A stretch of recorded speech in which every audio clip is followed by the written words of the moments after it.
Welcome RidgeLife. I'm Tim, and today on Ramblings, I'm stuck inside. Yeah, guys, it is hugely different today than it was yesterday. Yesterday, I was out in t-shirt and shorts part of the day.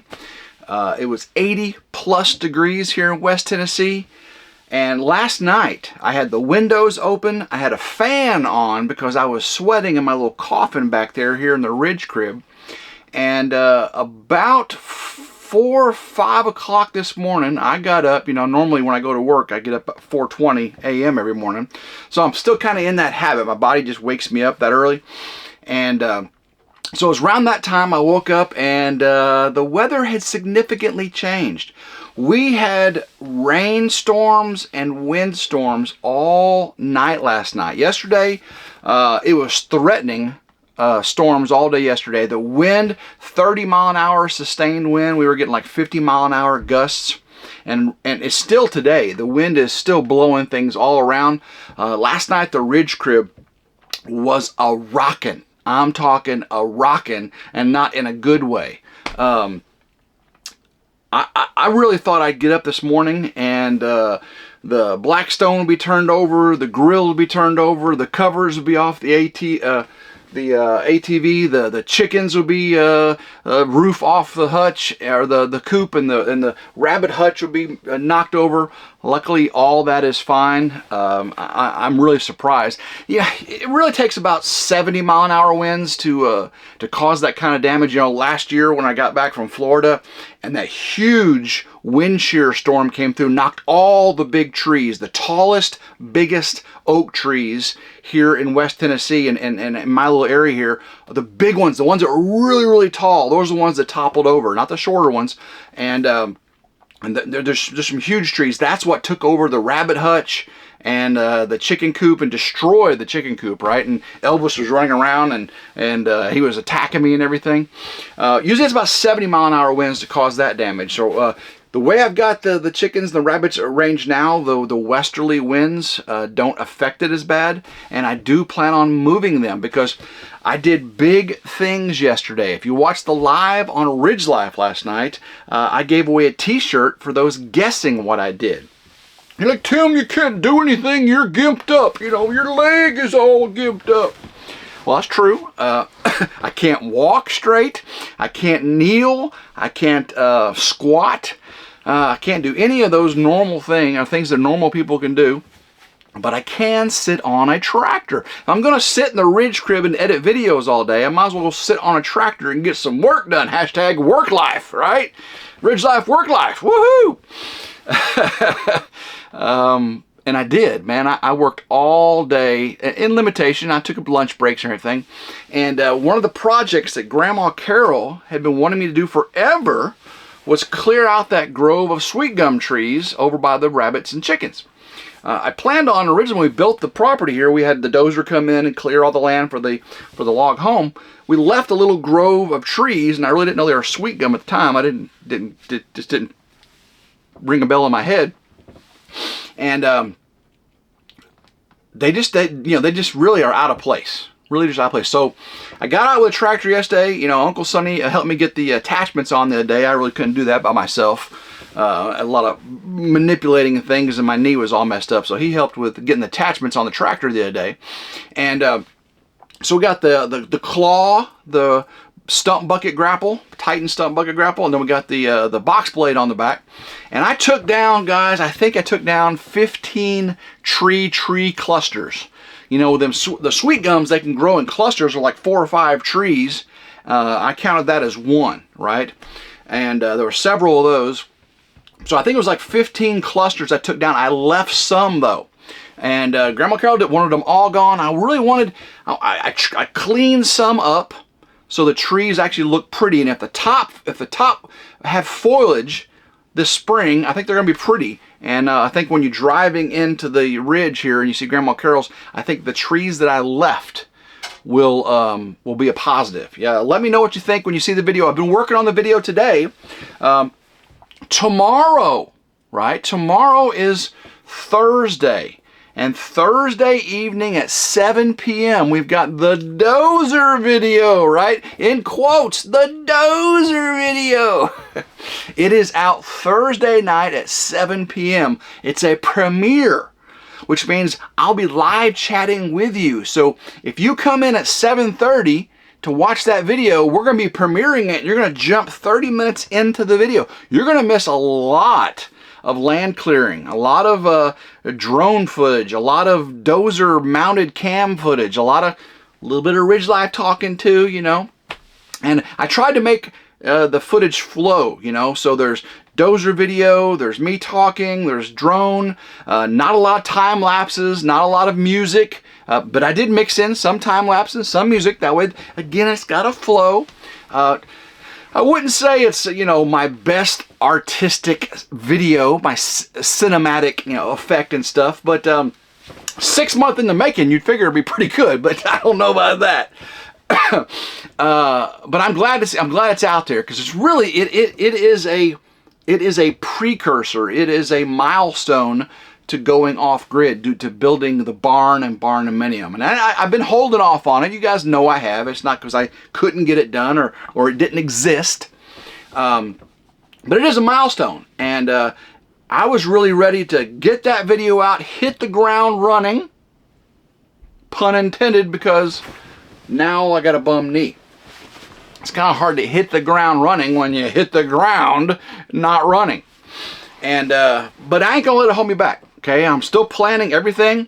Matter of fact, guys, I talked to Dan from Honest Abe Log Home today on the phone, and they sent me over the second draft of my barndominium plans. Got a bunch of things corrected. Got the door to the bedroom now. Got the gable trusses. Got the back porch done. Changed the back door. Ooh, big changes on the back door. Did some interior door changes. There are some pocket doors. For those of you who said, Tim, you need some pocket doors. Move the shower in the guest bedroom. Last night on RidgeLife, I talked about the exterior and interior finish of the barndominium. Like, Tim, you didn't even build it yet. You didn't even bought it yet. Why are you talking about finishing? Well, a lot of people are interested. What's it going to look like? And again, if you watched the live last night, you know. And the color scheme, it is going to be bright white board and batten. It's a barn, guys. Bright white board and batten with a black metal roof, black windows, black window trim, and the front porch and the back porch are going to have the exposed heavy timber trusses, and they'll be wood colored, you know, wood stained. So black on white. Gorgeous, with the heavy timbers exposed on the gable truss and the beams on the porches front and back. The back porch will be down on a concrete slab. Front porch will be elevated on a deck. The deck will be not painted white. It will be wood colored probably. Interior, again, all exposed. No drywall. Zero drywall in the entire barndominium. Zero. Because I don't like doing drywall. I know it's a little more expensive to do otherwise, but so the ceilings, heavy timber exposed trusses, collar trusses, scissor trusses, wall trusses. The 2x6 tongue and groove will be whitewashed white, and then the exposed timbers, I believe we're going to smoke stain them, or stain them smoke color, so a gray blackish color, not brown, not black, not gray. I think I've seen pictures and I visualized what this is going to look like. So a whitewash white board tongue and groove with the heavy timbers being a darker color. And so throughout the house, exposed timbers in the ceilings and the tongue and groove ceilings. Walls will probably be shiplap. Probably a white shiplap. There'll be the exposed vertical timbers also stained a smoke color. Granite countertops. The floor probably LVP planking, vinyl planking. You know, lasts a long time. Looks good. Looks just like, you know, can look very close to wood. I might do a engineered or solid wood floor since I'm doing it myself. I got to do more research on that. Again, if you do it yourself, you can save tons of labor. And I know I can do LVP planking because I've done tons of them. So lots going on with the barn-dominium. You're like, Tim, you haven't even built the barn yet. Well, it's all a planning thing. Ask any of the family. You don't just do one thing at a time. Everything has a phase. And I'm trying to, again, this dozer video is the catalyst to set this ball a-rolling. So I can order the materials for the barn, burn the brush, you know, the land's clear already, the dozer video, land's clear for the barn. I got Trip coming out to quote, clearing the land for the barn-dominium. Me and Grandma Carol and Uncle Sonny already walked the property, know which trees got to come down, so when Trip comes out, I can show him.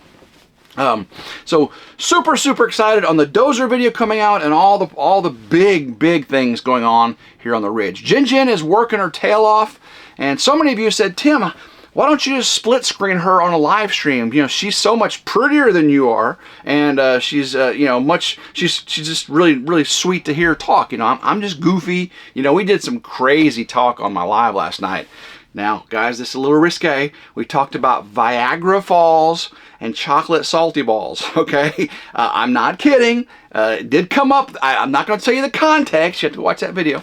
But Jen's a lot sweeter, a lot, you know, prettier, you know, and just you know, nicer to listen to than me, I know. So, but the reason she's not split screening live stream from her house, she lives 90 miles away, is her internet there where she lives in her town. Even her cell phone signal, when I go there, I have almost no cell phone reception. So if she could go on, it would be very low resolution.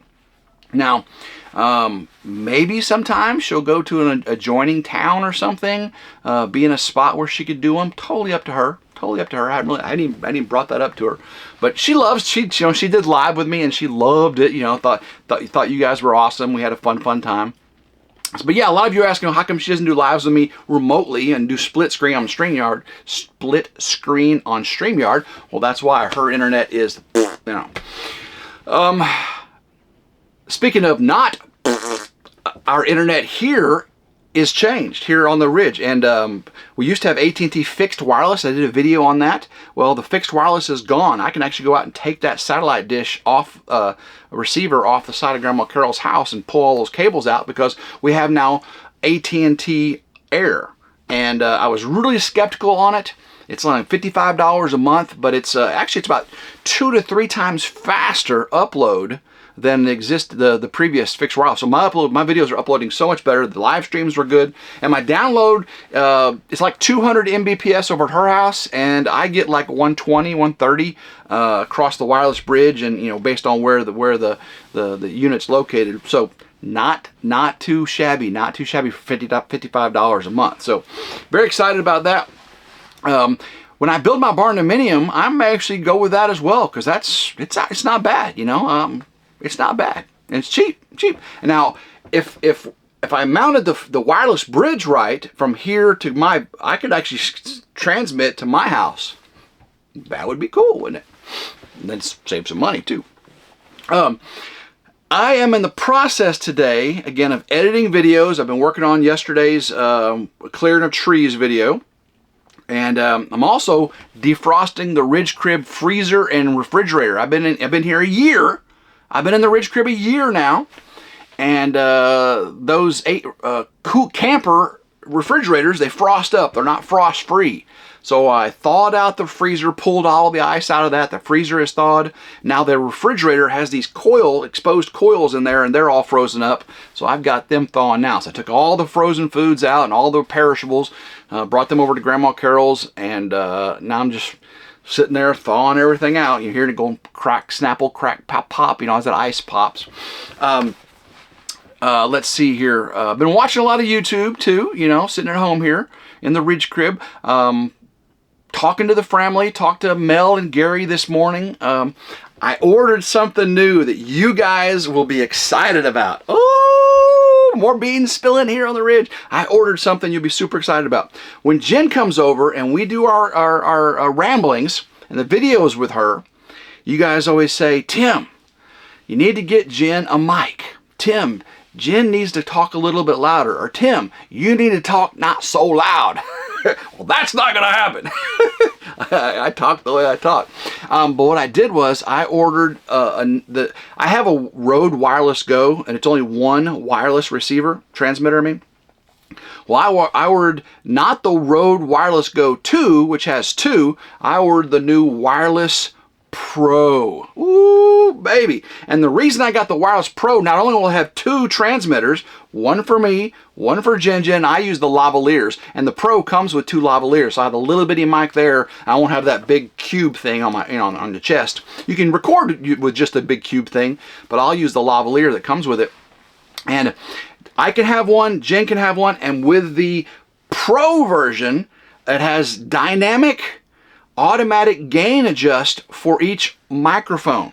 So each transmitter will levelize. So when I talk like this, and Jen talks like this because she's so sweet and pretty and pure and just so nice, you know, and I'm all big flamboyant and raw, you know, the microphone should levelize without me having to do it in the software. It's much, much harder when I have to levelize, especially when I do ramblings. I don't do any editing on ramblings, right?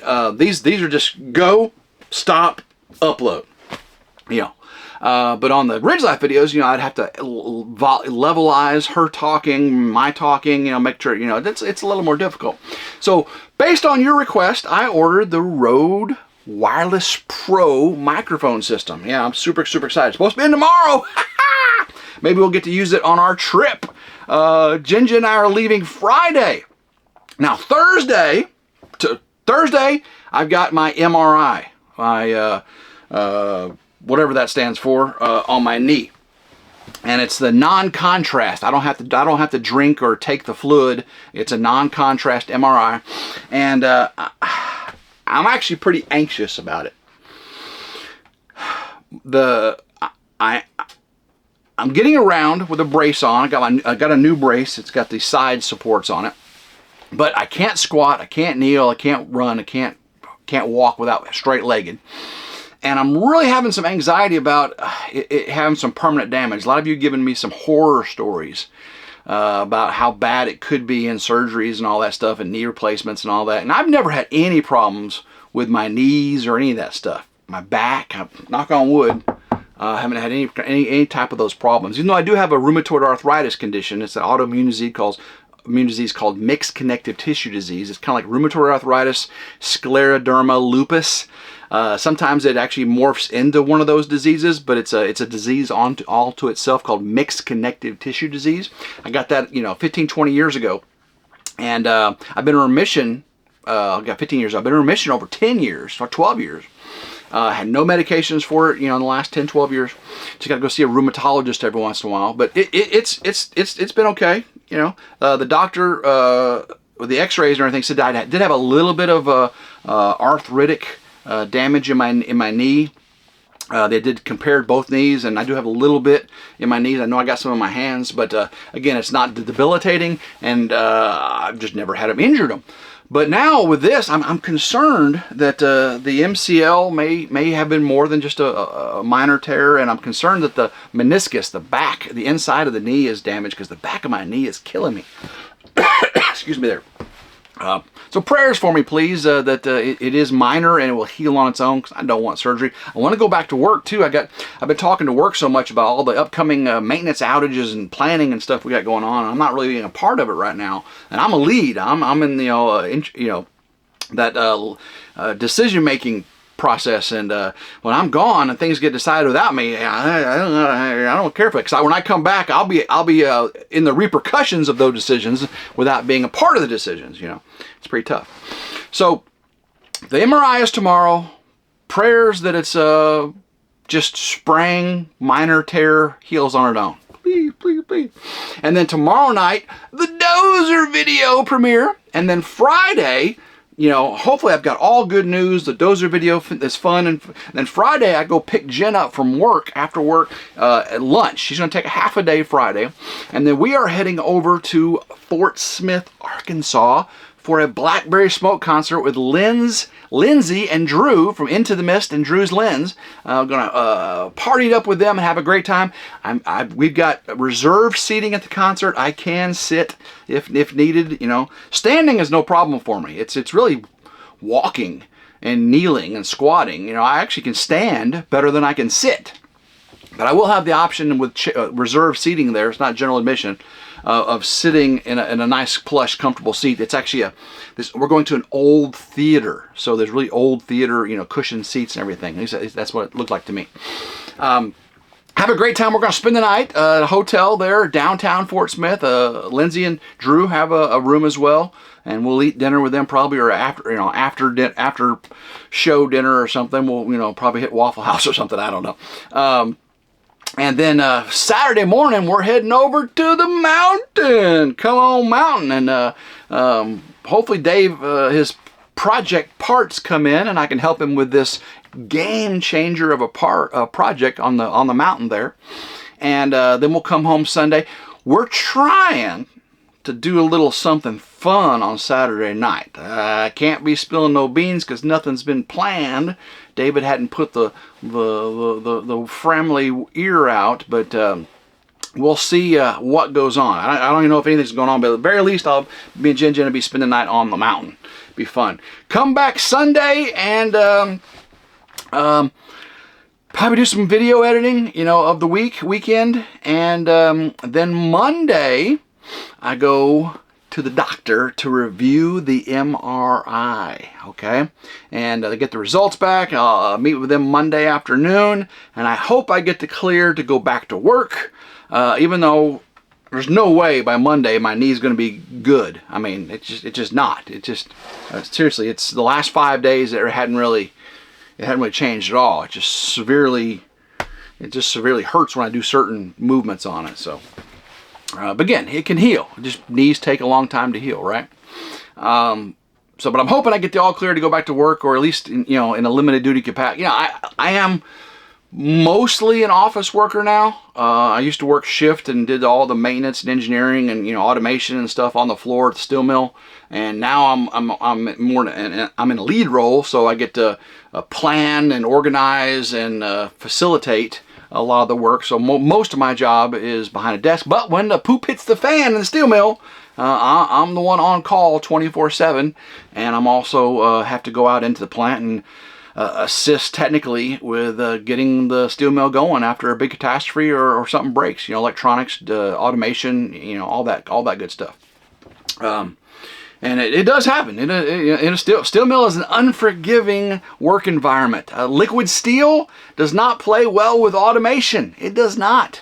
Liquid steel needs to stay in the liquid steel places. It doesn't do that that often, though, or not as often as I'd like.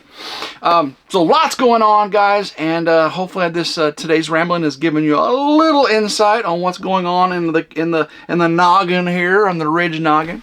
I do love every single one of you. I love your thoughts and prayers, and continue to pass them on my way. A lot of people need them more than me, so make sure you're sharing the blessings across this great nation, across this great community we have here on YouTube, guys. Love every single one of you. Until next time, hope everyone keeps rambling and go Ridge Life.